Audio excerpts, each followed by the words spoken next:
विटेवरच्या मालकानं सांगितलं माझा विसर पडणार नाही, हे देऊन टाकतो. तुम्ही आवडीनं भजन करताल, हे देऊन टाकतो. तुम्हाला मोक्ष न लगे मुक्ती आणि संपदा. मोक्षही नको म्हणले. एक एक मुद्दा पाहू आपण अर्ध्या तासात. तुकोबारायांनी मोक्षाला का नाकारला असेल? तो मोक्ष सुखा हानुला. त्याच्या अलीकडे सांगायचं झालं तर मोक्षा माघरी कामारी हे दासी होय सांगू ऐसे तुका म्हणे. कशाला मोक्ष देता देवा? मोक्ष आमच्या इथं भांडे घासायला लागलाय, आम्हाला मोक्ष काय करायचं? ठीक आहे म्हणजे. आणि मोक्ष कोणाला पाहिजे? ज्याला यमाची भीती वाटते त्याला साहेब मोक्ष पाहिजे. आम्ही तर यमाच्या डोक्यावर पाय दिलाय. जगा काळ काय आम्ही माथा दिला पाय. आम्ही यमाच्या डोक्यावर पाय देणारी माणसं, आम्हाला मोक्ष काय करायचा? ज्याला यमपुरीची भीती वाटते त्याला मोक्ष. काय यमाची ताकद आहे आम्हाला यमपुरी दाखवायला? उलट यमधर्म वास पाहे नित्य काळ. यमधर्म वास पाहे नित्य काळ.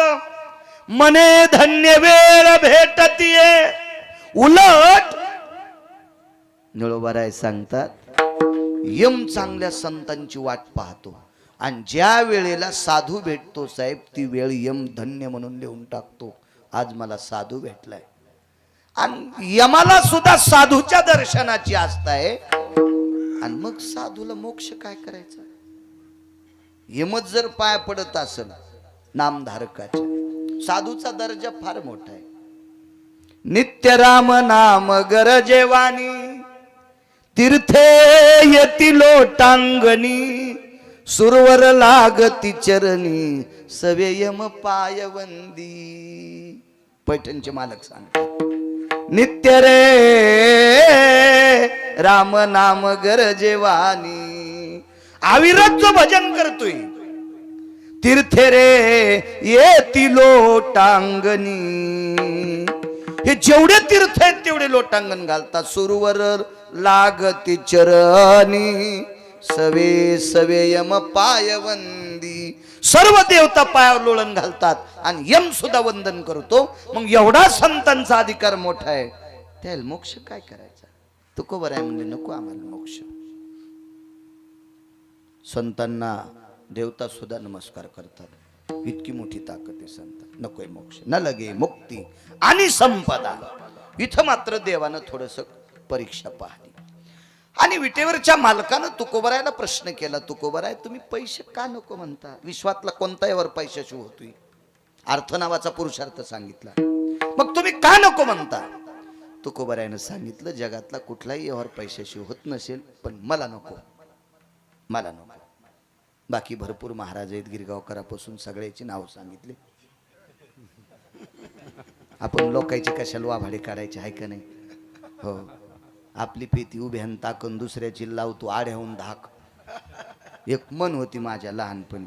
दुसऱ्याच्या बाईला म्हणला द्वारकाबाई पदरच नाही घेतला तुम्ही, आणि त्याची बायको वाट्यावर उभं राहून ताक पिऊ लागली जगानं. हो, काही खाली सांडू लागलं, काही पिऊ लागली. आणि मग मंजुळाबाई म्हणल्या मा तुझी पायनं उभ्यान ताक प्याली, अर्ध खाली सांडायली. हा, आणि आम्हाला काय धाक लावतो? तसं लोकांना कशाला म्हणायचं? आपण आपल्या नावापासून सुरुवात करायची. तुकोबारायनं सांगितलं देवा मला नकोय. वडिलाची रीत जाणत सो. आमच्या मागच्या बुजुर्गांनी काही नाही मागितलं ना, याच्या करता नकोय. बुजुर्ग कोणाला म्हणायचं? हा धर्म मोडखळीस येऊ नये म्हणून ज्याचा वरदहस्त असतो त्या राजाला बुजुर्ग म्हणतात. त्यांना वडील मागच्यांचं म्हणायचं. हा धर्म भजनाच्या संधेनं, भजनाच्या आत्मीयतेनं, निष्ठेनं पाखंडियाचं खंडन करतो. त्या वारकऱ्याला आधरीव म्हणायचं. बुजुर्ग वडिलाची रीत जाणत असो. मग कितीतरी लोक आहेत, कितीतरी लोक आहेत, त्याच्यातली काही राजे वरे काही ठराविक लोकांची चर्चा झाली गोलोकात. आणि तिथे चर्चा झाल्याच्या नंतर तुकोबाराय म्हणतात देवा या भारत देशाला, या पृथ्वीला लाभलेले काही राजे सुद्धा अधिकारी होते. त्यांनी जीवनात याचाही त्याग केला. काही महाराजांनी केला, काही यत्यांनी केला, काही योग्यांनी केला, काही तप्यांनी केला, काही सिद्धांनी केला. हे आमचे बुजुर्ग आहेत आणि त्यांनी चालवलेली परंपरा मी चालवतो. वडिलाची रीत जाणत सो. एका राजाचं चरित्र आहे का, पुढे सरकतो. वेळ भेटला तर मर्यादा पुरुषोत्तम रामचंद्रांची शिवजीवरची निष्ठा सांगण्याचा प्रयत्न करतो आणि मग वाणीला विराम. कमी करत नाही हरिओम बाबा, काळजी करू नका. कुठंच कीर्तन कमी करत नाही, तर इथं तर कसा करील.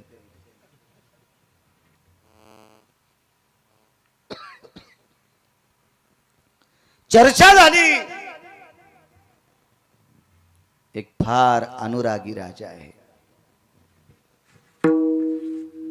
महाराज महर्षी वशिष्ठ, महर्षी विश्वामित्र, महर्षी जाबाली, महर्षी लोमश, महर्षी बकदालभ्य असे नाना प्रकारच्या ऋषींचा मेळ बसलेला. आणि एका राजाचं वर्णन आलं. महाराज खाली आले. बघतो परीक्षा. आल्याबरोबर राजा सिंहासनावरून उठले आणि आलिंगन दिलं, दर्शन घेतलं आणि मग महाराजांनी राजाला आलिंगन दिलं. काय सेवा करू, काही नाही म्हणे. आज तर काही अडचण नाही, पण ज्या दिवशी अडचण येईल त्या दिवशी येईल. महाराज एके दिवशी राजा दरबारात बसले असताना, महाराज दरबार भरलेला आहे राजाचा, तेवढ्या अवकाशात महाराज गेले. मंत्री, महामंत्री, सुमंत्री, प्यादे, गुमास्ते, स्तुतीपाठक, राजा महाराज आल्याबरोबर स्वागता करता उभं राहिले. वडिलाची रीत जाणत असो. तुकोबरा याच्यातून बाजूला का पडे. महाराज विटेवरच्या मालकानं बऱ्यापैकी हाडशील. आयसा, आता हे तुकोबरायचंच वाक्य.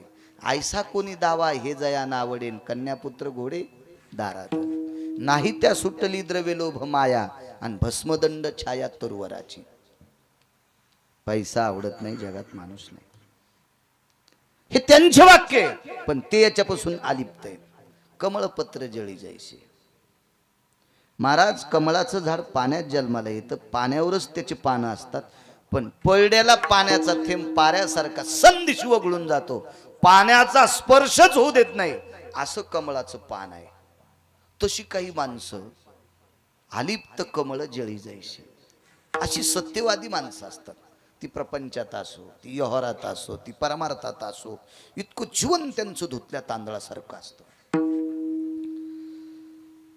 तुकोबारायांनी बऱ्यापैकी ज्याला त्याला आपोआपल्या जागा दाखवल्या, पण ते वेगळ्या जागेवरले साधक आहेत. देवानं खूप चिकित्सा केली, काही नाही. तोंड घशीत आला जगाचा बाप, तोंड घशीस, तरी पण तुकोबार आहेत. तिळा इतकेही मालकाला सापडत नाहीत. पंढरीतल्या मालकाला तोंड घशीच देव आला, पण तिळा इतकंही हाताला धरू दिलं नाही. इतकं अलिप्त जीवन तुकोबार आहे. ते काय मागतील. मागच्यांचं जीवन सांगितलं. राजाच्या दरबारात आल्याबरोबर सगळ्यांनी उठून स्वागत केलं. काय काय, काही नाही म्हणे. आमच्याकडे एक सत्र चालू आहे आणि त्या आध्यात्मिक सत्रात बऱ्यापैकी आता यज्ञ, याग, विधी, उपासना या सगळ्या काही गोष्टीचा रेलचेल आहे आणि हे करण्यासाठी अर्थ लागतोय. राजानं सांगितलं मागताल ते देईल. महाराजांनी सांगितलं राजा लक्षात ठेवा बरं, मागताल ते देताल. हो, आपला सर्व राज्यपट मला देऊन टाका.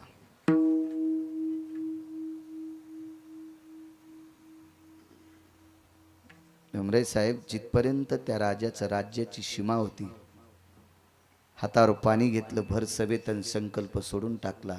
माझ्या राज्याच्या सीमेपर्यंत सगळं राज्य तुमचं. काय महाराज बी होता मागणारा आणि दाताही राजा कसा अधिकारी. महाराजांनी सांगितलं राजा,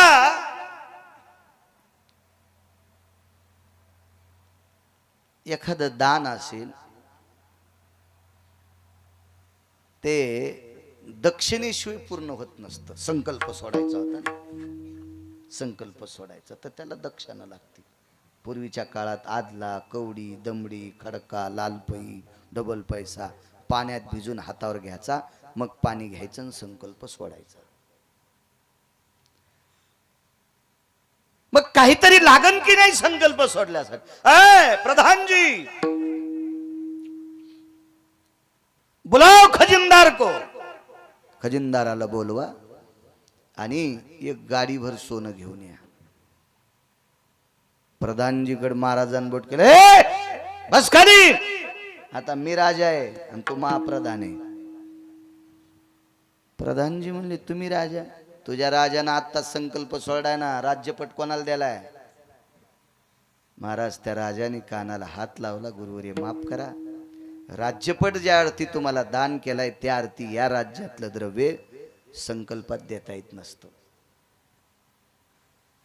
आणि संकल्पात द्रव्य आल्याशिवाय दान सिद्धतेला जाऊ शकत नाही. मग द्यायचं काय. प्रत्येकाचे सिद्धांत वेगवेगळे मांडले, पण पुराणाचा सिद्धांत आहे 3.5 भार सोनं द्यायचं ठरलं. साहेब 3.5 भार, स्वतःचं वजन 2, पत्नीचं वजन 1 आणि 1 भार मुलाचं वजन. राजाचं नाव आहे हरिश्चंद्र राजा, पत्नीचं नाव आहे तारामती आणि मुलाचं नाव आहे रोहिदास. दिवस मालेपर्यंत परवानगी घेतली, सूर्य अस्ताला जाईपर्यंत तुमचं देऊन टाकू. आज मोठ्या मोठ्या शहरात एक कामगार चौक असतो किंवा कोणताही चौक, त्या चौकात सकाळी काम करणारे माणसं दिवसभराचा टिफिन बांधून उभं राहतात. मग तुमच्या माझ्यासारख्यानं सांगावा, आमची इथे एक खड्डा खांदायचा आहे, 2 जण चला. आमची इथे एक झाड कोण मिळून पडे कंपाऊंडच्या, ते तोडून बाहेर टाकायचं, 2-3 जण चला, कुऱ्हाड घेऊन या, आपण त्याला न्यायचं, त्यांची रोजदारी ठरवायची. असं ते कामगार. तर पूर्वीच्या काळात काम मागण्यासाठी जर कोणी फिरत असेल तर वाळलेल्या गवताची पेंडी डोक्यावर घ्यायची आणि गावात चक्कर मारायची. याचा अर्थ असा होता, मला पोटासाठी काम द्या. ओली नाही बरं, हरिओम बाबा, वाळलेल्या गवताची पेंडी डोक्यावर घ्यायची आणि ती पेंडी डोक्यावर वाळलेल्या गवताची असली की पुढच्या जाणकार व्यक्तीला कळायचं यांना काम पाहिजे, आपल्याला काम द्यावं लागते. महाराज या देशाला लाभलेला हरिश्चंद्र राजा, या देशाला लाभलेली तारामती राणी आणि या देशाला लाभलेला राजकुमार महाराज, त्या चिमुरड्याच्या डोक्यावर वाळलेल्या गवताची पेंडी आहे. जिचे तळपाय सूर्य पाहू शकत नाही, तळपाय सूर्य पाहू शकत नाही, पायाचं नख पाहू शकत नाही, इतक्या भारदस्त वजनातली राणी डोक्यावर वाळलेल्या गवताची पेंडी घेऊन महाराज बाजारात शरीर मांडले विकण्यासाठी.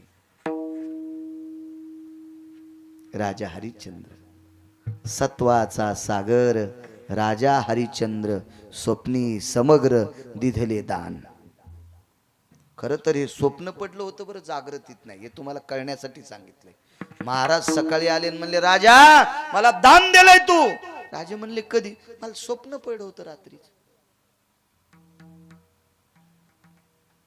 आणि रात्री स्वप्न पडलं मला तुम्ही दान दिलंय.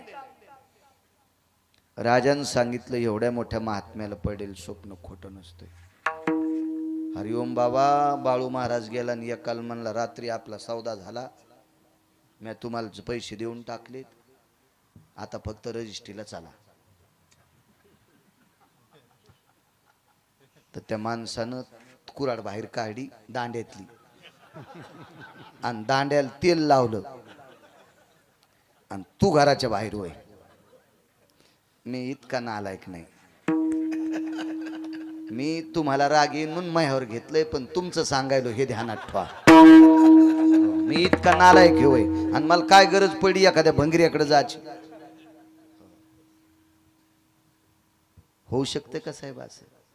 रात्री मला स्वप्नात दान दिले, हे जागृतीत खरं करायचं. हो हरिओम बाबा, जागृतीत खरं करायचं.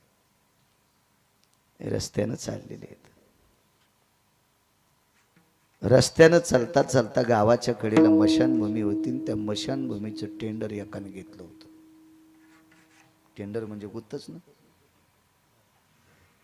मक्तेगिरी घेतली. ए इकडे, आता डोक्यावर गवताची पिंडी म्हणजे काम करणारा, त्याला आव जाऊ कोण बोलन? टेलर हे रे कोण बोलत असत गावात? राजा ए इकडे, जी काम करशील का? जी हो. सांगितलं ते या शरीरानं जेवढं होईल तेवढं करीन राजा. आपलं मशान सांभाळायचं. काय देत मागा काय पाहिजे तर 2 भार सोनं. त्याचं नाव होतं डोंबे. डोंबा म्हणून होता. पैशावाला होतं ते. माणसं फुकणारा माणूस इतका पैशावाला. वजनानं 2 भार सोनं देऊन टाकलं.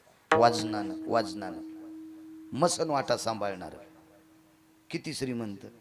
आणि भजन करणारा म्हणला आपण गाडी घेतली. येडगळेस का काय तू. अरे माणसं फुकणाऱ्याला माणसाच्या वजनानं 2 वजन. आता माणसाचं वजन 60-65 किलो तर असतंच ना. म्हणजे 1.25 क्विंटल सोनं माणसं फुकणारा द्यायला आहे. आणि भजन करणारा म्हणतो आपण गाडी घेतली. मुकाट्यान चलव कोणाच्या अंगावर घालशील. हिशोबात चलू दे. येड्यावान करू नकोस तू. काय कुठं फुगावान काय करावं मिळच नाही माणसाला. काय करतील काय मिळ नाही. जा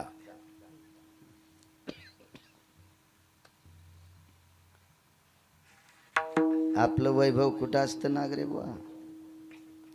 खांद्यावर पताका असावा, गळ्यात तुळशीची माळ असावा आणि वारीत चलणं हे आपलं वैभव असावा. गाड्या घोड्या महाराजायचं वैभव नाही. गाड्या घोड्या महाराजायचं वैभव असल तर राजे हो आपल्यापेक्षा भारीच्या गाड्या गुंडायला जास्त येतात. महाराजायचं वैभव गाड्या घोड्या नाही. बंगला हवेली आपलं वैभव नाही. आपलं वैभव नामाचा प्रचार किती करतो हे वैभव आहे. आपण व्यसनातून किती बाजूला आहेत हे आपलं वैभव आहे. चांगलं गाता येतो म्हणून पिऊन चाल म्हणतो हरामखोरा. हे तो वैभव आहे का भडव्या. नाही. अडचण असेल, आपल्याला भूक लागली असेल, कोणी ओळखीचा नसेल तर सात्विक हिरवा टिपका असलेल्या खानावळीवर जेवायला गेला असेल, अनावधानानं वेळ प्रसंगी मान्य करतील. महाराज जिथं कीर्तन झालंय तिथं महाराजाला जीव घालीत नाही अशी जागा आहे का साहेब एखादी. ज्या गावात कीर्तन झाले तिथं त्या महाराजाला जीव घालीत नाहीत. आपण 4-2 बाऱ्या इकडं परिसरात गेलतो, तुम्ही सोबत होते. अहो रांगोळ्या टाकल्या हो लोकांनी. रातच्या दिवे लावले आमच्या पुढं. घरात तर कोणी लावीन, रस्त्याला दिवे लावले. आणि इतकं स्वागत बाळू महाराजाचं असताना जर बाळू महाराज एखाद्या हायवेला इथलं पाकिट घेऊन जर तिथं जेवत असेल तर यमाला सुद्धा कळणार नाही याला कोण्या नरकात टाकावं. यमाला पण सुधारणार नाही याला किती खोल खड्डा करून खाली पुरावा. यमाला सुधारणार नाही. हे वैभव नाही आमचं. संप्रदायाचं वैभव आहे भक्तीचा पुरुषार्थ वाढवणं. जितका अभ्यास करून लोकांना आपल्यात आणता येईल ते संप्रदायाचं वैभव. गाड्या घोड्या असावा. कोण म्हणते नसावा. असावा पण त्याचा गर्व नसावा. एक जणांनी मला गाडीची पूजा करायला बोलिलं तर म्हणलं मलाच कसं काय बोलिलं. म्हणलं तुही जिरवायची होती. म्हणलं मग कसं काय जिरी तू. 2-4 बाऱ्या मायापासून गेला मी हात केलता पण तो मला मधात घेतलं नव्हतं गाडीत. अरे म्हणलं माणसं भरेल होते ना. मित्रच होता मधात माणसं असल्यावर तुला काय टपाव बसू का. नाही पण उभं करून तर बनायचं ना, जागा नाही म्हणून. म्हणलो तो मधल्याला ओरडा असतो. तो इतका रगील मित्र होता मग त्याच्यामुळं कुठं आता तुला खेटावा. त्याच्यामुळं आपलं मी पळली. हा त्याच्यामुळं तर तू जिरिण्यासाठी गाडीची पूजा करायला बोलली. आणि गाडी केवढ्याची. मुंबईच्या बाजारातून घेतलेली 3.5 लाखाची. हो 3दा तर तिचे नाव बदलले. 8व्या बारीची याला आली आणि तिची पूजा करायला मला बोलिलं. आम्ही त्याची पूजा केली. म्हणलं मुंबईला जायचं रे. ते म्हणलं आपली नाही गाडी घेणार. म्हणलं तू या गाडीत काला झाला तरी पोचायचो नाहीत. तू या गाडीत मुंबईचं कीर्तन कुठं गवसत असते का तू राहू दी. हो इथं जालन्याला गेल्यावर डुक डुक डुक डुक डुक डुक वाजायची बस मुकाट्यानं. ही रान साजरी म्हणून आपली अशीच घरी ठेवी. येणाऱ्या जाणाऱ्या पाहुण्याला वाटावं याला गाडी आहे. हो आम्ही रेल्वेने गेलो. रेल्वेने गेल्यावर स्टेशनला उतरल्याबरोबर एक भक्त आम्हाला न्यायला आला. गिरगावकर आपणच आहेत का. आता मुंबईच्या स्टेशनवर धोतरावाला मीच दिसलो. मीच बर काय हे संघ होतं ती गाडी घेणं. चला बाहेर. त्या दादऱ्याहून खाली उतरल्याबरोबर बसा गाडीत. त्या गाडीत बसल्याच्या नंतर काय गाडी होती. मी असं गपचूप बसलो साहेब. मला वाटलं आपला कोपूर गिपूर कशाला लागला, एखादं बटन सुरू व्हायचं आणि कोणी कुणी गाडी फिरायची. महागाईची गाडी होती न ती, कधी नाही पाहण्यात आणि ती आलं खाण्यात. मी आपलं गपचूप. आपण धोत्रावाल्यानं कशाला वळवळ करायची, शिक्षण 7वी कुठं काही 10 गिपी ते शिकलेलं होतं. इकून पाही तिकून पाही, हँडल पाही, काच पाही. मुकाट्या बसलं. ते म्हणलं बस गपचिप, तुला नाही अभ्यास, शिकला नाही काय नाही, मला चटकळत आहे गाडी. आणि म्हणलं चटकळतून केवढ्याची, माय इथं का दुकान आहे का, 5 रोगिल होतं ते. आणि मला चटकळती म्हणलं गाडी. म्हणलं मग केवढ्याची, हळूच करून बसणार केवढ्याची, माय इथं का दुकान आहे का कारखाना आहे मला विचारायला. म्हणलं जाऊ दे बाबा. म्हणलं दादा गाडी केवढ्याची, ते म्हणलं 2.25 कोटीची. अरे पप्पो. मी म्हणलं 10 जन्म गेले तरी गिरगावच्या बाळून काय घ्यायलाय, नाही भेटन. उग देवाच्या पुढं नाही, इथं या गादीवर तरी खोटं नाही बोलायचं. या 2-4 वर्षाच्या तुरी इकल्यावर काय जण आला आजी आपल्याला गाडी. तुरी सोयाबीन हरभरा चांगलं पाहायचं काम नाही. कृपा आहे बोरेश्वर, त्यानं जाटा हालीले की रान भिजते पट्ट्याचं. हरभऱ्याची बाबर होणार नाही, तुरीची बाबर होणार नाही, भैमुख्य वाढणार नाही. टरबूज गाबणे होणार नाही. गाबणे टरबूज कळत आहेत का, पुढून खपक्यान इकून बेंबी दबली. हो 7 किलोचं असलं तरी व्यापारी म्हणतो हे माग, आणि त्याला नाव ठेवलं रहाटण. लय माणसं बी विचार त्याला नाव रहाटण, कोणी होत नाही ना त्याला. हो अशी होत नाही, कृपा आहे त्या मालकाची. मी म्हणलं दादा तुम्ही काय नोकरीला आहात. त्यांना नोकरी वगैरे काय नाही, 2.25 कोटीची गाडी आहे, या ईदभर पोटाची खळगी भरण्यासाठी टाळ्या वाजितो. वाजनात नाही.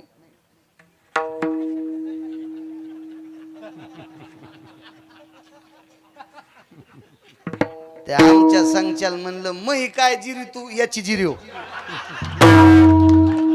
याला 2.25 कोटीची गाडी, मही काय जिरी तू, भिकार छोटे म्हणलं गिरगावचा बाळू, तू याची जिरी हो. तिथं गेले होते म्हणलं दा बाबा तस काय बोले. अरे मी आणलं हे लय करल्यावानी करू लागलो, बरं झालं तू आलास. आमचं खांडूक फुटलं ना, ऑपरेशन झालं, बिन गोळ्याचं नीट झालं. नाही हे मला 1-2 महिने सुधरूच देत नव्हतं. एका गोळीत सगळं नीट झालं म्हणलं. पार 56 टाक्याचं ऑपरेशन लगे क्लिअर बिना टाक्याचं. आपलं वैभव हे नाही, आपलं वैभव गाड्या घोड्या बंगले नाही. असावा कोण म्हणते नाही म्हणून, कोण म्हणते नाही, पण त्याचा गर्व आपल्याला नसावा. आपल्याला गर्व असावा. मी इतक्या बऱ्या ज्ञानेश्वरीचं पारायण केलं, ते बी सांगायचं नाही, मनात गर्व असावा. मी एवढ्या वेळेस शिवजीचं दर्शन घेतलंय, मी इतक्या वेळेला पंढरीला गेलो, मी देहू पैठण आळंदीला इतक्या वेळेस गेलो. हे मनातली मनात स्वाभिमान असावा. देवा हे पवित्र शरीर दिलंय, मी चांगल्या कामाकरता वापरलंय, याचा गर्व असावा. हे गाड्या घोडेन पैसे नादलेन हे कोणाकडे भीत काय ताण नाही. योग असा आला,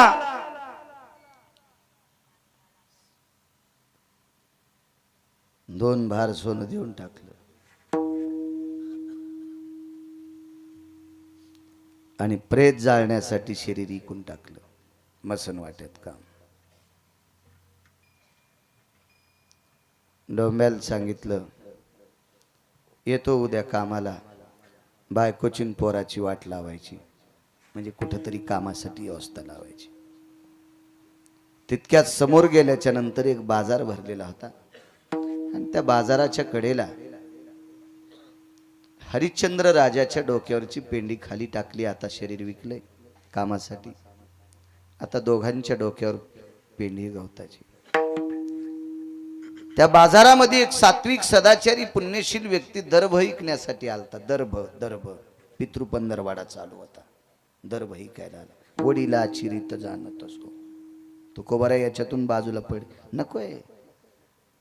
आणि संपदा, मोक्ष तर नकोच म्हणले, पण आणि संपदा नकोय म्हणले. संपदा आम्हाला का नकोय, मागचे लोक किती अधिकारी होते, तो अधिकार पटवून देतात.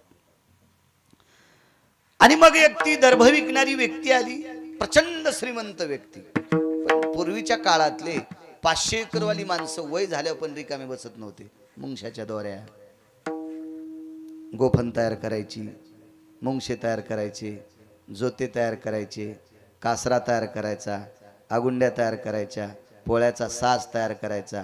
500 एकरवाला पण घेरा फिरवायचा पोळ्याच्या आधी. महाराज वजनदार लोक होते, मस्तीतले माणसं होते. ह्या इशीच गडी असली तरी त्यांना सूत कांडू लागायचे गड्यासोबत. काय काय वैभवशाली लोक होते. आता नुसते बेकार छोट. मोकार टेकन चौकीत लुगडे एक काय सांगतो सोंबळ्यान काय तुझ्याकडं.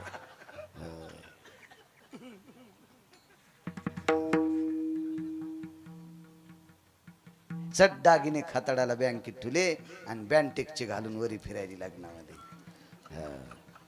लाईन गेल्यावर चोट्ट्यानं हान तोडे तर नाही पण थुत्रीत हाणली आणि तिनं चोराचा हात धरला आणि तितक्यात लाईन आली. तो दागिने काऊन नाही तोडे, हे चुकीचे घालून आली म्हणून थुत्रीत हाणलीत म्हणून. इतकं चोट्ट्याला राग आला. ते वरून टाकलेले त्यालाच पुन्हा पिना लावलेले आणि ते घागर माळा. कशाला सोंग हे करायचे उद्या आपले.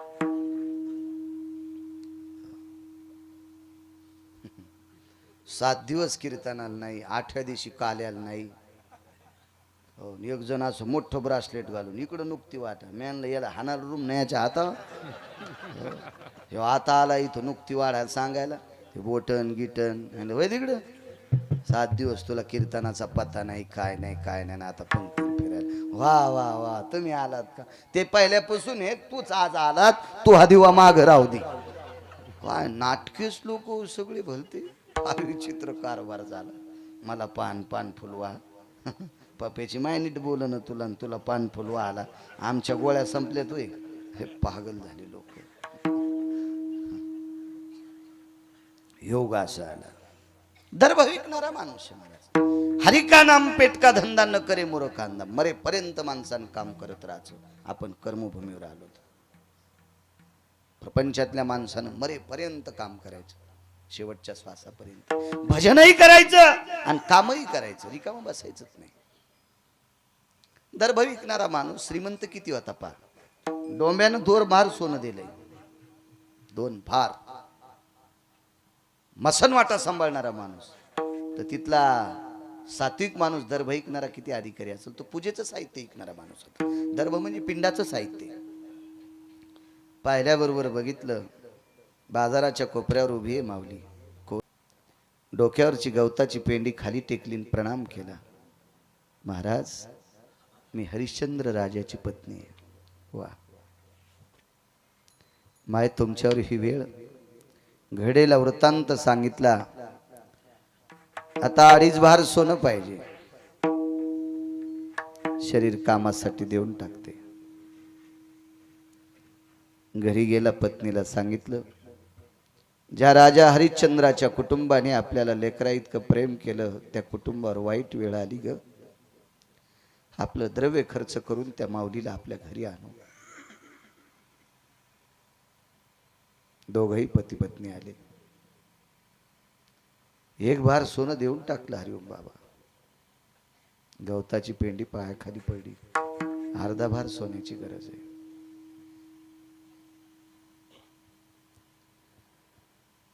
एक भार सोनं आणून दिलं.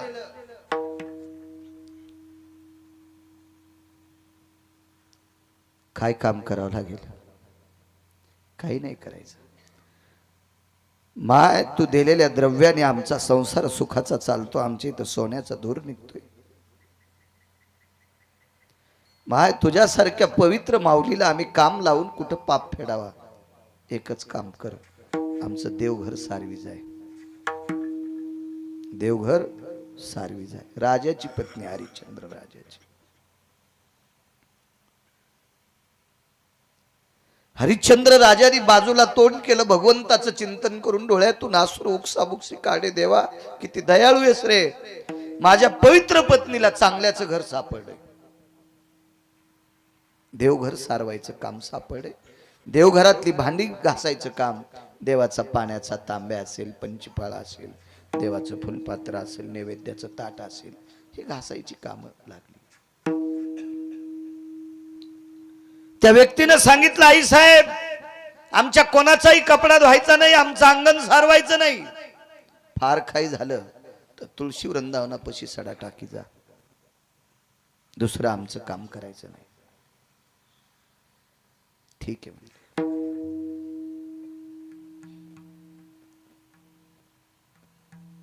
उद्या सकाळी येते. दुसऱ्या दिवशी सकाळी डोंबा हरिश्चंद्र राजाला नेण्यासाठी आला. तो दर्भ विकणारा व्यक्ती तारामतीला नेण्यासाठी आला आणि हरिश्चंद्र राजानं सांगितलं, प्रिये जाय तू. डोंब्याला विनंती करून आपल्या बाळाला कोणाचे तरी सुपूर्द करेपर्यंत थांबतोय. आणि त्या दर्भ विकणाऱ्याच्या पाठीमाग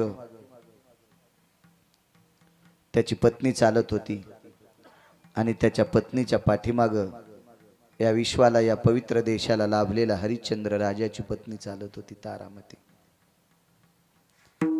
पण तो दर्भ विकणारा व्यक्ती सनसन घराकडे चालत होता. त्याच्या पाठीमागे तितक्याच वेगाने त्याची पत्नी चालत होती. पण त्या दोघांच्या पाठीमाग आणि हरिश्चंद्र राजाच्या पत्नीच्या मधात खूप अंतर पडलं, खूप अंतर पडलं.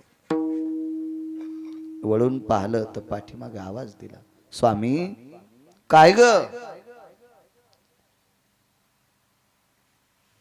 हरिश्चंद्र राजांच्या महाराणी फार दमानं चालतात. थोडा हळू चाला.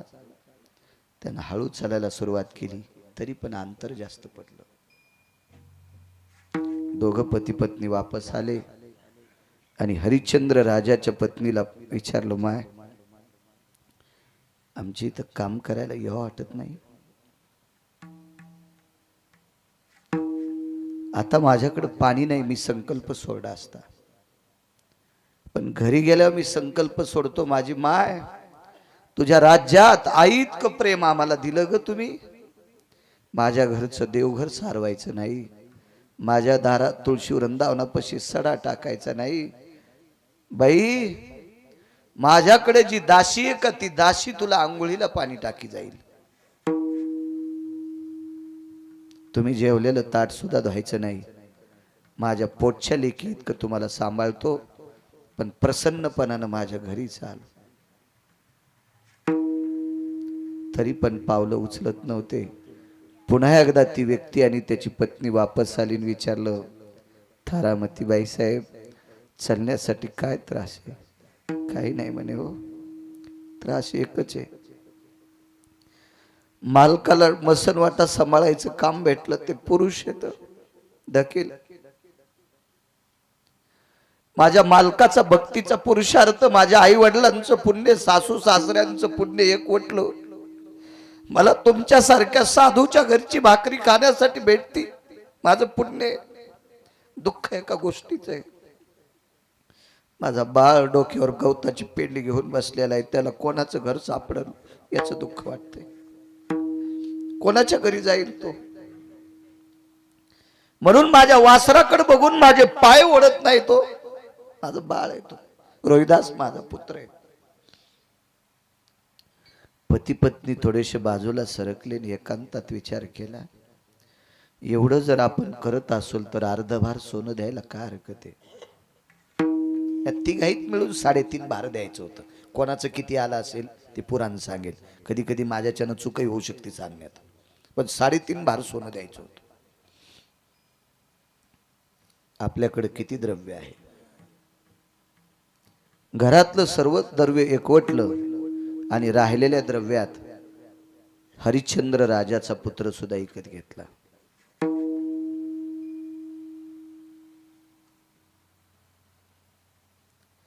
डोक्याला हात लावून डोंब्याची वाट बघत बसलेला, या भारतीय संस्कृतीला लाभलेला हरिश्चंद्र सत्वाचा सागर राजा डोक्याला हात लावून बसलेला आहे.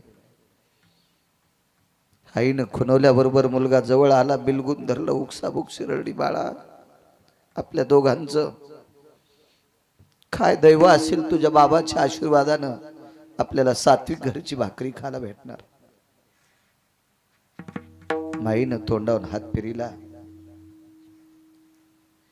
आणि एकच सांगितलं, बाळा, या सात्विक माणसाच्या घरी जाता जाता ज्यानं जन्म दिलाय त्या पुरुषार्थी बापाचा एकदा पाठीवर आशीर्वाद घेऊन ये.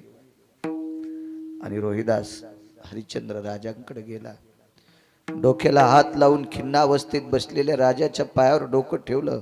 कोण आपल्या पाया पडतोय म्हणून डोळे उघडून पाहिल्याबरोबर पोटचा पुत्र आहे, पाठीवर हात टाकला. बाळा, काय काही नाही बाबा, आमची सोय लागली, आता काय द्रव्य असेल ते 3.5 भार देऊन टाका, मी तिकडं जातोय. पाठीवर थाप टाकली आणि सांगितलं, बाळा जीव गेला तरी हरकत नाही, पण पुढच्याचं काम करताना खोटं करू नकोस हा. महाराज ह्या परिस्थितीला टोकले तरी ती अवस्था, इतक्या नाही वागलं. महाराज नियतीनं परीक्षा पाहण्यासाठी सर्पदंश झाला. फार वेगळं वेगळं चरित्र आहे, पण मी साधं सांगतो तुम्हाला. कधी कधी असं काही चरित्र घडलेलं आहे की ते सांगताना सुद्धा हिम्मत होत नाही, चित्त थरार होत आहे, इतकं विचित्र चरित्र आहे. सर्पदंशाने मुलगा मृत्यू पावला, त्याचं पार्थिव मशानात जाळायला आणलं.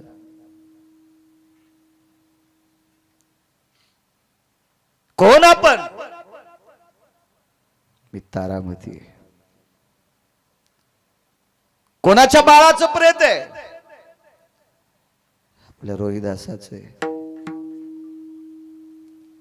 त्या मशानभूमीत जितकी आप्तविष्ट नातेवाईक आपल्या घरच्या लोकांना पेटवायला आल्यावर रडले असतील का, त्याच्या 1000 पटीनं हरिश्चंद्र राजा आणि तारामती रडत होते.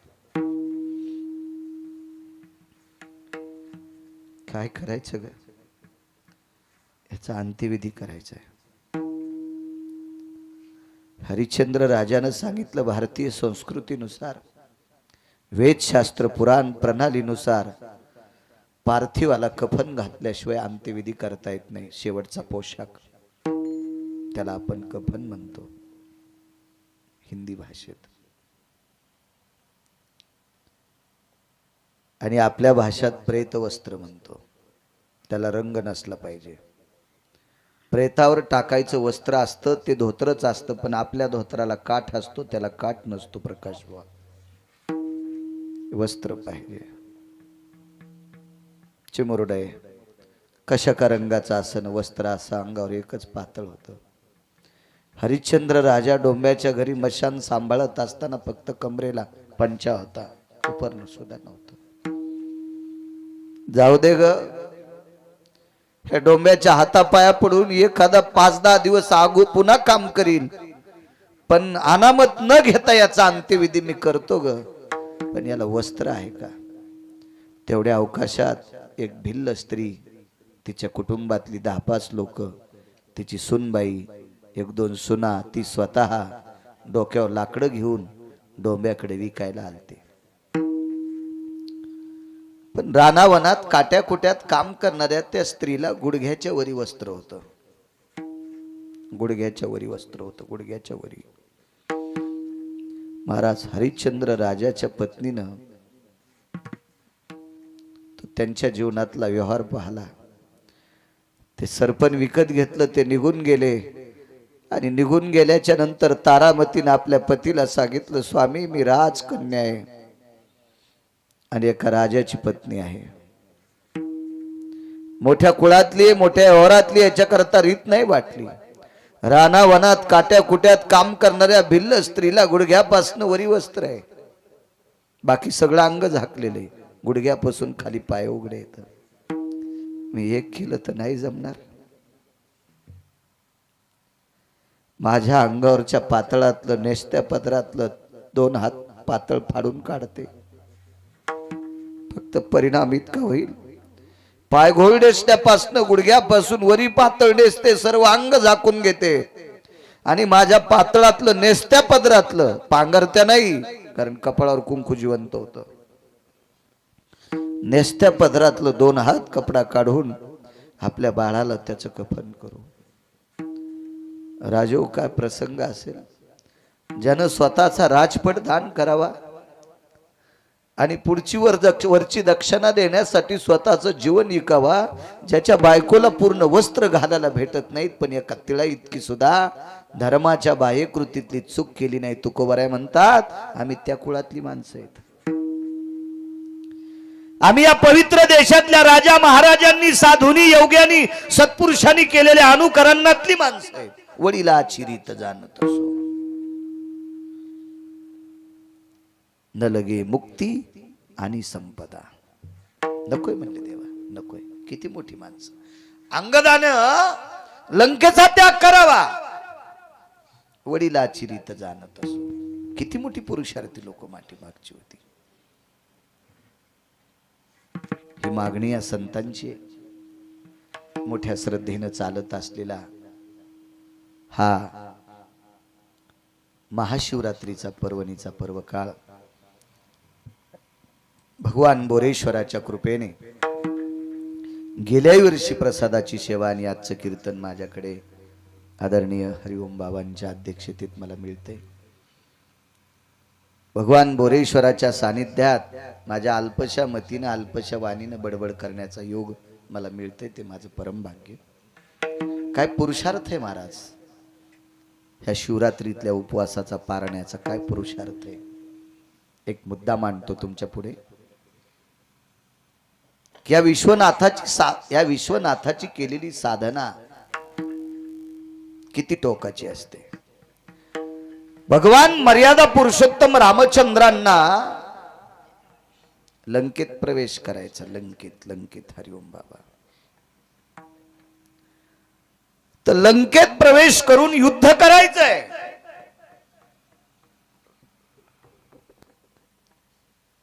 आणि या युद्धामध्ये आपल्या हाताला यश प्रदान व्हावा याच्याकरता मर्यादा पुरुषोत्तम रामचंद्रांना भगवान रामेश्वराची स्थापना करण्याचा इच्छा झाला, भाव झाला साहेब। रामेश्वराची स्थापना, भगवान शिवाची स्थापना। तर रामायणामध्ये अत्यंत प्रचंड वयस्क जर कोण व्यक्ती असेल तर जामवंतजी होते। आणि मर्यादा पुरुषोत्तम रामचंद्रांनी आपली व्यथा जामवंतजीकडे मांडली आणि जामवंतांना काय शिवरात्रीचा उपवास काय, पारणं काय, भगवान शिवजीच्या सेवेचं महत्व काय, तादात्म्य काय, काय हलतंय महाराजा सेवेच्या ताकदीनं, एवढा पुरावा ऐका वाणीला पूर नाही राम। वेळ तर संपला असेल नाही का? उठान मागचे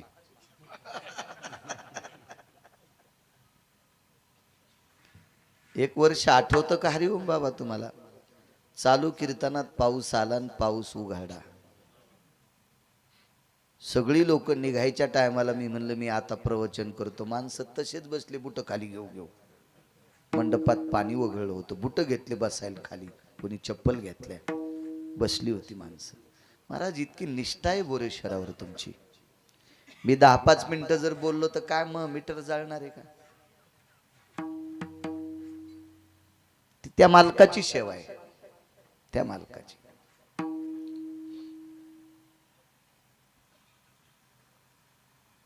जामवंतजीला आपली व्यथा मांडली। जामवंतजी आपण वनात आहोत, समुद्राच्या तीरावर आहोत, जंगलात आहोत आणि माझ्या सोबत सगळी वनचर आहेत। 18 पद्म वानर, 72 कोटी रीछ, 56 कोटी गोलांगुळ आणि एकटा माझा भाऊ आहे। पण आमच्या अंगावर काही कपडे नाहीत, वल्कल्ले आहेत आणि आम्हाला शिवजीची स्थापना करायची। आम्हाला पुरोहित सापडेल का? पुरोहित म्हणजे ब्राह्मण सापडेल का आम्हाला? जामवंतानं सांगितलं तुम्हाला भगवान शिवशंकराची स्थापना करण्या योग्यतेचा माझ्या जीवनात एकच पुरोहित पाहला आणि तो जर आला तो प्रयत्न करतो। आणि जामवंतजीनं उड्डाण केलं आणि लंकेत पोचले। तो पुरोहित होता लंकेचा राजा रावण। प्रचंड अस्खलित युद्ध होता आणि जामवंतांचं रावणाच्या दरबारात फार मोठं वजन होतं, कारण रावणाच्या आजोबाचे मित्र होते जामवंतजी, आजोबाचे मित्र रावणाच्या। आल्याबरोबर या या या या जामवंतजी आईये, तर सगळे हे राक्षस टपकारले, म्हणले हे प्रभू रामचंद्राच्या पक्षातले ना, आपला राजा तो इतका चोंबळायलाय। राजकारणात काय नसतं, संध्याकाळी कोणी कोणाला चोंबाळीत, हे फक्त स्टेजवर शिव्या देते एकूण एकाला, बाकी अंधारात एकूण एकाचे धाब्यावर बिल पण देते। हे फक्त येड्यावानी तुम्ही करतात, याची ओळी कर, त्याच्या बांधकोर, हे तुम्ही येड्यावानी करतात। हे माणसं तिळा इतकं पण येड्यावानी करीत नाही। याचा खरंच आदर्शवाद घेतला पाहिजे राजकारणी लोकांचा। कोण्या पक्षाचा मरू मातीला हजरच। आणि तुम्ही इतके पागल, सख्या भावाचं नाव पत्रिकावरून वगळून टाकलं। हो, कोपऱ्यातली सवाशीन ठुली पण भावजई ठुली नाही। हो, थिगळी ठुली, थिगळी भेंडोळ्याचं पीठ बलिलं पण गव्हाचं पीठ फेकून दिलं. पहा पहा काय माणसं चालू येत. आणि पुन्हा मोक्षाचा विचार करते. मोक्ष भेटतोय तुया थोथरात रुमन ठोकून ये मी इकून काढीन. तुला भेटत असतो का सोंबळ्या मोक्ष कुठला? नाटक करायला. राक्षस म्हणले अगं हो का ज्या म्हणत तिकडचे हे बसारे म्हणे माझ्या आजोबाचे मित्र आहे. आई बोले आई पधार काय स्वागत केलं. ज्या म्हणते काय काय एकच काम आहे. भगवान शिवजीची स्थापना करायची. लिंग तयार केले वाळूचं आणि त्या भगवान शिवजीच्या पिंडीची स्थापना करायची. मंत्र म्हणण्यासाठी तुम्ही पाहिजे. पोर आहेत ते. वा वा. यजमान कोण आहे? रावणाने विचारलं. मर्यादा पुरुषोत्तम रामचंद्र. काय अवघडच काम झालं. साधं भांडण होतं होय साहेब. बायको चोरून अशोक वाटिकेत आणून ठेवली आणि ते रामप्रभू यजमान आणि मी पुरोहित. बर पुरोहित सोन्याच्या गावात राहणारा आणि यजमानाच्या अंगावर कपडे नाहीत. वलकल्ले होते ना कपडेच नव्हते. कपडे महाराज दर्जा काय शिवजींचा. कशाला म्हणायचं भगवान शिवशंकर. पहाटच उठून दुसऱ्याच्या बाईच्या झाडाचे फुलं वरबडायचे आणि महादेवाची पूजा करायची. मग झाली माय पूजा. मेंढीचा दुसरा अवतार आहे तू. हो म्हणजे पहाटच झाड वरबडन भगवान शिवशंकराच्या पिंडीवर टाकलं. पाणी घालू घालू मेली दोर की. हो आणि तो फुलं तोडे वचीन झाली म्हणली मग पूजा. असं नसतं वचे. शेळ्या मेंढ्यावानी करू नको अशी. वरबाड तुळस वरबाड फुलं वरबाड टाक महादेवाच्या अंगावर. तसं नसतंय. तिने पाणी घातलंय काहीतरी पाय ना त्याची कदर करणं. आपोआपले तोरे. बर ठीक आहे. दशरथ नंदन रामचंद्र यजमान भगवान शिवजींची पूजा करायची. राम शिवाचे उपासक होते. आपलं रावण शिवाचे उपासक होते. महाराज दर्जेदार माणसं दर्जेदारच असते. रावणानं सांगितलं भगवान शिवजींची स्थापना. चला येतो मी. काय हरकत नाही येतो. तर जामवंतजीनं सांगितलं लंकेश राजा रावण तुम्ही पौरोहित्य करण्यासाठी यायले पण प्राण प्रतिष्ठेच्या पूजेला किती खारका किती हळकुंड किती बदाम किती खोबरं किती खडी साखर किती तूप किती गूळ किती साखर. तर मोठी लोक किती दर्जेदार असतात. ते रावणानं सांगितलं यजमान वनवासात आहे. यजमान वनवासात आहे. मग ज्या पुरोहिताचा यजमान वनवासात असतो त्या यजमानाचं साहित्य पुरोहितानं न्यायचं असते. कोणाकडून शिकायचं माहिती काय? आमच्याकडून नाही. रावणाकडून शिका. रावणाकडून शिकायचं. रावणाकडून. त्याला शास्त्राधारे त्याला पुराणाधारे त्याला वेदाधारे त्याला ऋषी मुनी प्रणीत आहे. असं गाफील नाही उचलली जीभ लावली टाळाला. यजमान जंगलात आहे. यजमानाकडे काही नाही. अशा वेळेला त्याची इच्छा जर परमार्थाची झाली असेल तर त्याच्याकडून फुटकी कवडी न घेता पुरोहितानं त्याचं कार्य पार पाडावं. प्रधानजी भांडारातून एवढं एवढं पूजेचं साहित्य काढा.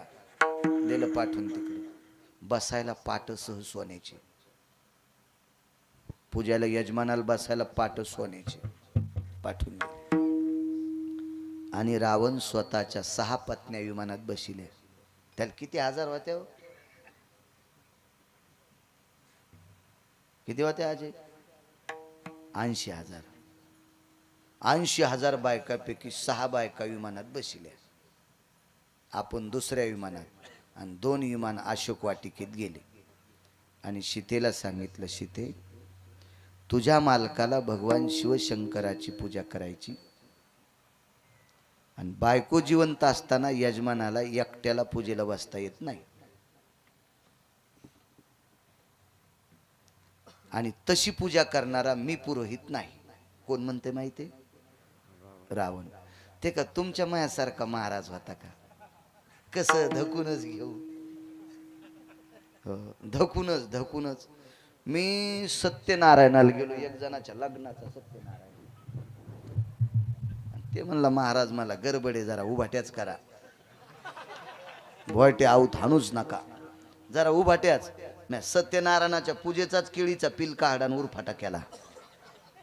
मी म्हणला हानीनच तुला, हो, कारण तुला जरी वेळ नसली तर म्या चुकीचे मंत्र म्हणल्या महासंसार खालून पेटन सुंबळ्या खालून.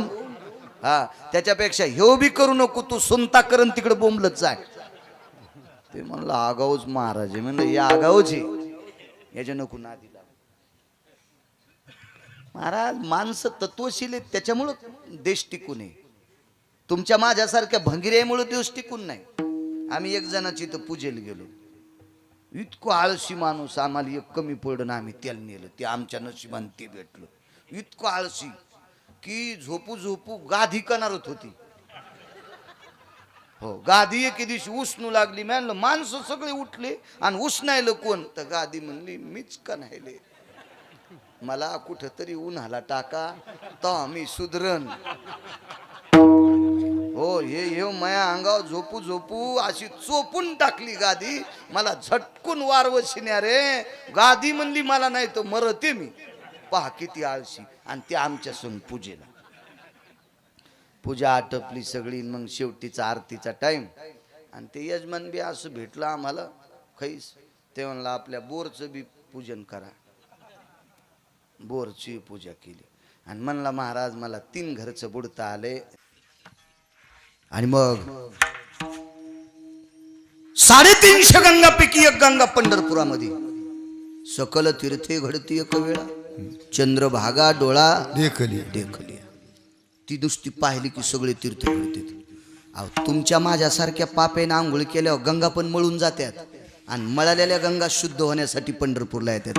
गिरगावकर म्हणे नाही शंकर सांगे वर्षी जवळे, सकल तीर्थे माध्यान काळी, येती पुंडली का जवळी, करती आंघोळी वंदिती चरण. त्या गंगा पुनीत होण्यासाठी पंढरपूरला येतात. म्हणून वास द्यावा पंढरीचा. काही काही तीर्थाला नियम सांगितले. नियम वे निदानम वाराणसीयम, पिंडदानम प्रयाग क्षेत्रे. कुठं येनिदान करावं लागतंय, कुठं पिंडदान करावं लागतंय. नवनीतम भय जायते नाम, केदार स्वजयत तो. तिथं लोणी समर्पित करावं लागतं. पंढरपूरला काहीच द्यायची गरज नाही. काही काही ठिकाणावर जाण्याची लायकी लागते. हो, एक जगदंबेचं ठिकाण आहे. त्या जगदंबेच्या अधिष्ठान नाव सांगत नाही, घरी गेल्यावर पहा. त्या अधिष्ठानावर गेले. हवनम कुंडे शुभयजयाम ब्रह्मचर्यम स्तते वचम, मात्रेन मासोत्तमानाम यज्जायते ब्रह्मचर्यानाम. त्या देवीच्या समोर एक कुंड सतत पेटलेला आहे, आणि त्या कुंडाचं दर्शन झाल्याशिवाय देवीचं दर्शन नाही. आणि त्या कुंडाचं दर्शन घेण्यासाठी 2.25 महिन्याचा संन्यासी पाहिजे. भार्याम नवम संगेशु, 2.25 महिने ब्रह्मचारी राहिलेला संसारिक पाहिजे, तर त्या देवीच्या दर्शनाला जावा. आध पापम पूर्वजम पतनम नरकास्ती, नाही तर सगळे पूर्वज नरकात जातील वड्यात बोंबलत. तसं पंढरपुरात नाही. खटनट यावे शुद्ध होऊन जावे, दौंडी पिटवावे कोण्याही जातीचा या कसा या, पंढरपुरात आंघोळ केली की शुद्ध. ही ताकद पंढरपुरातली. वास द्यावा पंढरीचा, पुन्हा सदा संग हरिदासाचा. एक मुद्दा सांगतो गुरुजी तुमच्या करता. लय खोड गायलं महाराज. तुम्ही एक जागा लय सुंदर काढली होती. सुरुवातीत प्रमाण देईल तुम्हाला. लय सुंदर काळी झालत होतं. ताकद असती काय काय गोष्टी. आता तर कोणाला येते तमाशात, त्याच्यावर काय नसते. असं गोड वाटावं ना, गोड वाट. सगळ्याच बायका लोणचं घालता येतं, मग चविष्ट होतं काय. जुन्या म्हाताऱ्यानं घातलेलं लोणचं वाळून बी जाऊ द्या, कोहरको पाण्यात ती फोड बुडवा, चोखाच वाटते. आमच्या पोराची माईन लोणचं घातलं, तिसऱ्या दिवशी फेदरी आली वरून. इतकं नका हसू, माझी बायको तितकी येडी नाही. ते तुम्हाला राग येईन म्हणून तिच्यावर घेतलंय, समजून घ्या कोणाचं सांगायला होतं. विठाला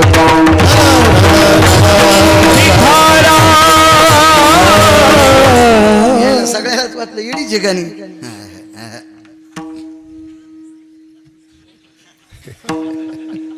भंगार सांगितलं की माणसं लय फुलत येतो.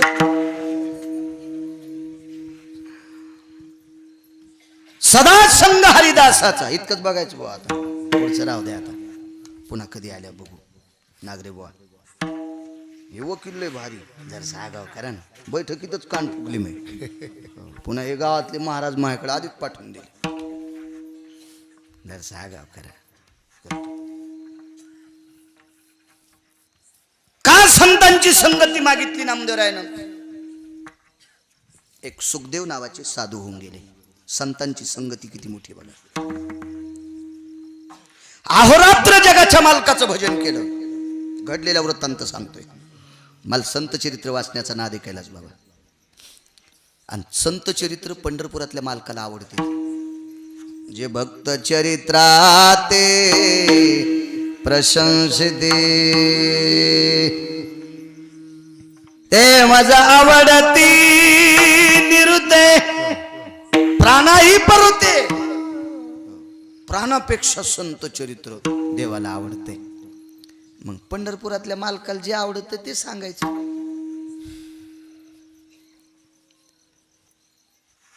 अहोरात्र भजन केलं. एता साधू स्थळा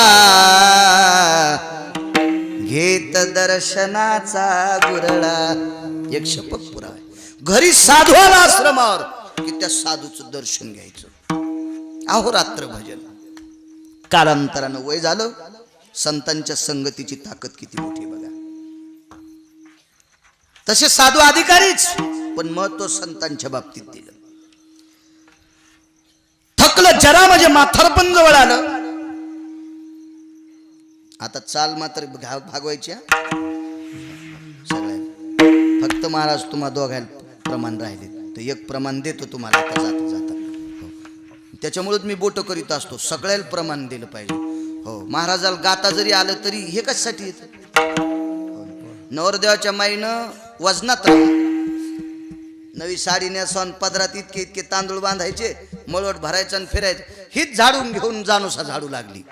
तिकून बाई आली म्हणजे होय तिकडे. हा, मी नवरदेवाची माईन, तुला कोण म्हणे? कीर्तन करायला गाता येते, त्याचा आवाज चांगला असा छान आहे, पण प्रमाणात त्यांनाच द्या. पुरावा आहे. जनी म्हणे बोला अभंग. पुराय शास्त्राचा. उभे राहणारी सामान्य लोक असतात का भजनी मंडळी? किती मड शहाणा असलं तर मसन वाट्यात एकटं जात का? नाही म्हणले मड लयच हुशार आहे, 800 एकर जमीन कमी. आणि ते मेल्या बी मसन वाट्यात चलतच गेलं, कसं जाईल? तसं ह्या मड्याला विठो बारूक मै पुस्तूर न्याचं यायचं काम आहे. विठाला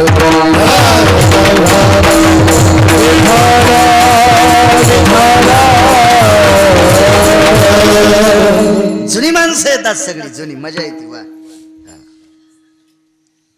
तुम्ही अजून बी बघा. जुने आंबे म्हणजे कोणते आंबे? गावरान. आणि आता नवीन संकरित खापक्या. एक माचला किती लिटर भर रस. कोणी कुणच वास येईन त्याचा. जुन्या गावरान आंब्याच्या अशा मीठ लावलं कोई धुईत बाय. हो, त्या रसात पत्र दिसत तरी रस वरपूर पोहनायचा. चवच असते. तसे जुने आंबे येतात. विठाला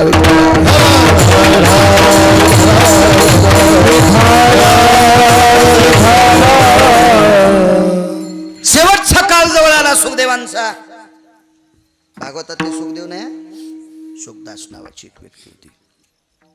परम सुखदास. डोळे शिथिल झाले. एका वैद्यानं चष्मा दिला.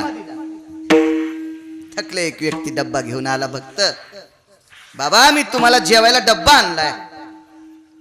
नको म्हणे, मी हातानं केलेलं खातो. पण त्या भक्तानं सांगितलं माझ्या बायकोनं 16 स्वयंपाक केला. 16 सोहळं या शब्दाचा अर्थ शुद्धता. एका चांगल्या घरी आम्हाला सोहळ्यात स्वयंपाक. पण बाईनं मी विचारलं, ताई ही फरची काय ब्रासची आहे? काय नाही म्हणले, 27,000 रुपये ब्रासची फरची. अरे बापरे म्हणलं, माही तर साऱ्या घराची तितक्यात झाली. 27,000 रुपये ब्रासचीच फरची किचन मध्ये. मी म्हणलो, बाई एवढ्या महागाईची फरची, मग तुमच्या पायात चपला कस काय स्वयंपाक करताना? नाही महाराज, ह्या स्वयंपाक करायच्याच चपला आहेत. मी म्हणलं, महाराज हाणायची नाही का एखादी? आमचा तरी उद्धार होईन, आणि 2-3 चपला आमच्या मी तोतरीत. याला सोहळं नसते, शुद्ध असं सोहळं. सोहळ्यात माझ्या पत्नीने स्वयंपाक केला. साधून सांगितलं, त्याबद्दल दुमत नाही. मी नामधारक आहे, मला याचा काही अपपर भाव नाही. पण माझं आयुष्य 5 दिवसाचं राहिलंय. मला या काळात जगाच्या मालकाचं चिंतन करायचंय. मला आता काही खायचं नाही. ते हापकलच महाराज. कधी जाणार? आजपासून 4थ्या दिवशी 5व्या दिवशी सकाळी ब्राह्मी मुहूर्तावर जाणार. उत्तरायण लागणार आहे त्या दिवशी. निष्ठेनं भजन केलेल्या लोकांच्या ताब्यात यम असतो. 6 महिने वक्ते बाबा अंथरुणावर पडून. हो, सप्तमीला ज्ञानोबारायच्या मंदिरामध्ये प्राक्षाळ पूजा असती. त्या दिवशी साखर लिंबू लावून देवाला स्नान घालते ज्ञानोबारायांना. आम्हाला संध्याकाळी 5 वाजता निरोप आलता. मी 7:15ला निघलो, आळंदीला पोचलो. सकाळी स्नान घालायला भेटलो. ह्या लॉकडाऊनच्या काळामध्ये 3 तासापुरतं मंदिर आतमध्ये जाऊन प्रवेश.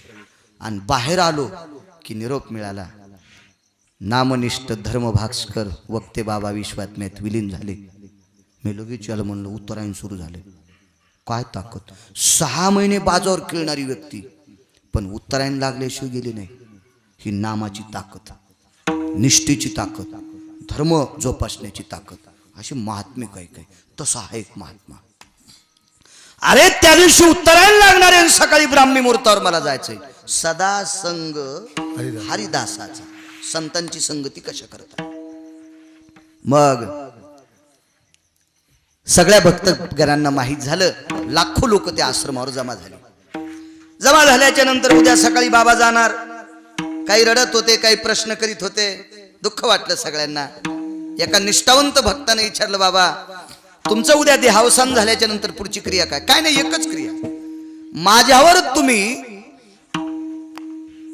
देवा इतकं प्रेम करत असाल तर तुम्हाला माझी शपथ आहे, मी गेल्याच्या नंतर माझ्या 14 वस्तू माझ्या अंत्यविधी सोबत जाळून टाका. साधू कोणाला म्हणायचे? रामदास काका. महाराजाला लाकडाची खुर्ची होती, लाकडाचा पलंग होता, आथरायला घोंगडी, पांघरायला घोंगडी, चष्मा, आकड्याची काठीन, पायातल्या खडावा, 1-2 पागुटे, 2-4 लुंग्या. हुजूरकर काका, ह्या 14 वस्तू माझ्या सोबत पेटून द्या, कारण मी गेल्याच्या नंतर माझ्या वस्तूचं दुकान मांडायचं नाही. हा महाराजांचा चष्मा आहे, ह्या चष्म्याच्या पाया पडून 11 रुपये ठेवा,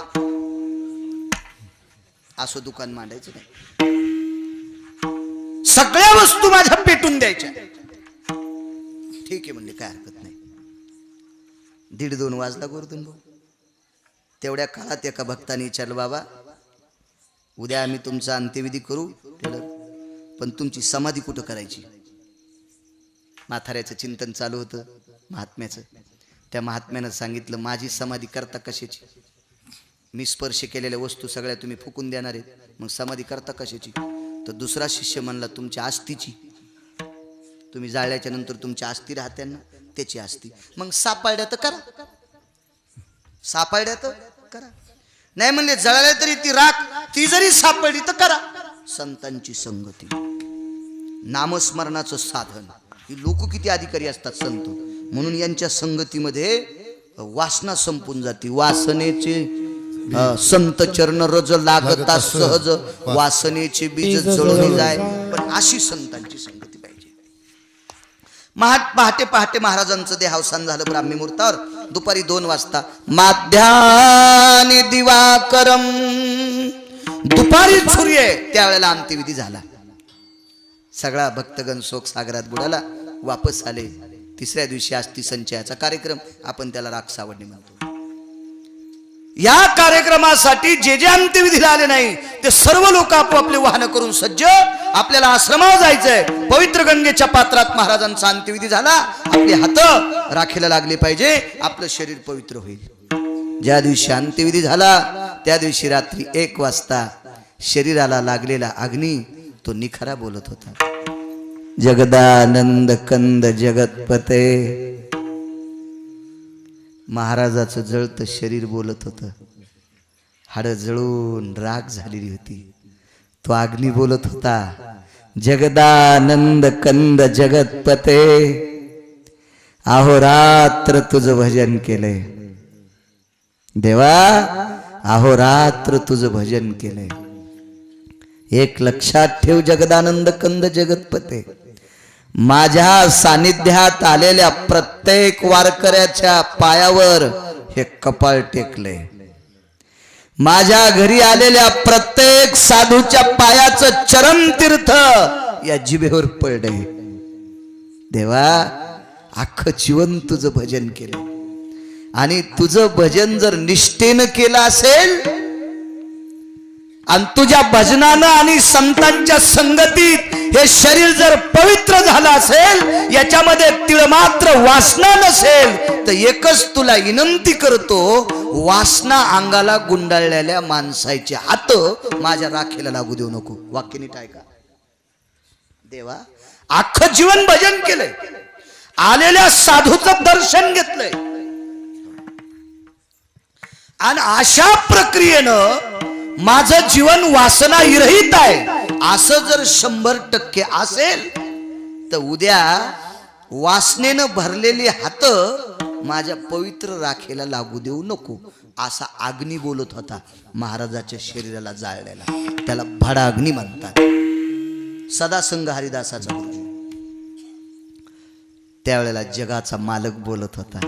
महाराज काय करू, एकच काम कर, तुझ्या पायाच्या अंगठ्यातून जन्माला आलेली ही पवित्र गंगा माझा अंत्यविधीच्या पात्रात झालाय.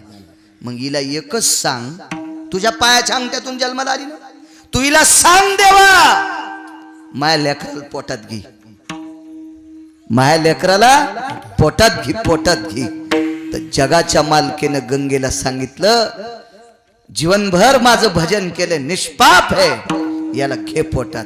तर गंगेनं सांगितलं, माझ्या पात्रात तितकं पाणी नाही.